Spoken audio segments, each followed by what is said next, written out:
जल्दी जल्दी घर के सारे काम निपटा बेटे को स्कूल छोड़ते हुए ऑफिस जाने का सोच घर से निकल ही रही थी कि फिर पिताजी की आवाज आ गई, बहू जरा मेरा चश्मा तो साफ कर दो। और बहू झल्लाती हुई कपड़ा ला चश्मा साफ करने लगी। इसी चक्कर में बेटा स्कूल में और खुद आज फिर ऑफिस देर से पहुंची। गाहे बगाहे पिताजी की यूं घर से निकलते हुए पीछे से आवाज देने की आदत बहू को अच्छी नहीं लगती थी, पर जानती थी कि पलंग से ना उठ पाने के बावजूद पिताजी पूरे दिन में उसे यही एक दो काम ही तो कहते थे। काम छोटा सा था पर ऑफिस जाने की भी तो जल्दी होती थी सुबह सुबह। एक दिन पति से चर्चा की, पति की सलाह पर अब वो सुबह उठते ही पिताजी का चश्मा साफ करके रख देती, लेकिन फिर भी घर से निकलते समय पिताजी का बहू को बुलाना बंद नहीं हुआ। दिन बीते, एक समय वो आया कि समय से खींचातानी के चलते अब बहू ने पिताजी की पुकार को अनसुना करना शुरू कर दिया। एक दिन ऑफिस की छुट्टी थी तो बहू ने सोचा क्यों ना घर की साफ सफाई कर लूं। अचानक पलंग से नीचे गिरी पिताजी की डायरी हाथ लग गई। उसे पलंग पर उठाकर रखते हुए उत्सुकता हुई कि देखूं तो सही पिताजी सारा दिन क्या लिखते रहते हैं। यही सोचकर यूं ही खोल दिया एक पन्ना। उस पन्ने पर लिखा था, मेरी प्यारी बहू, आज की इस भागदौड़ भरी जिंदगी में घर से निकलते समय बच्चे अक्सर बड़ों का आशीर्वाद लेना भूल जाते हैं।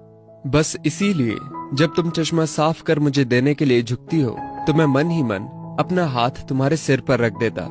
वैसे मेरा आशीष सदा तुम्हारे साथ है बेटा। आंखें नम हो गईं। बस अगले दिन से ही बहू ससुर का रिश्ता मानो पिता पुत्री में बदल गया। अब 5 मिनट पहले तैयार होकर बेटे को स्कूल छोड़ने के लिए पिताजी की आवाज से पहले ही बहू चश्मे को साफ कर देती। पीने के पानी का जग उनके पलंग के सिरहाने रखती।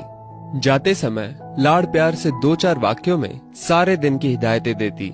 कभी उनके फल या दवाई ना खाने का उलाहना, और अंत में, अच्छा बाबूजी ऑफिस को देरी हो रही है, चलो बेटा बाबूजी को बाय बोलो, कहकर घर से निकलती। बूढ़ी हड्डियों में ना जाने कैसे ताकत सी आने लगी। दवाई वही थी पर सेहत में सुधार 10 गुना होने लगा था। पिताजी स्वस्थ होने लगे थे, परंतु अचानक एक दिन हृदय गति रुक जाने से स्वर्ग सिधार गए। उनके अंत समय में उनके मृत देह के चेहरे पर संतुष्टि के भाव की भी पूरे परिवार में खूब चर्चा हुई थी। आज पिताजी को गुजरे ठीक 2 साल बीत चुके हैं। आज भी बहू रोज घर से बाहर निकलते समय पिताजी का चश्मा साफ कर उनके टेबल पर रख दिया करती है। उनके अनदेखे हाथ से मिले आशीष की लालसा में आज भी सुबह घर से निकलते हुए ना जाने क्यों ऐसा लगता है कि अभी आवाज आएगी, बहू जरा मेरा चश्मा तो साफ कर दे। माता पिता का दृश्य आशीष ही ईश्वर की कृपा दृष्टि है।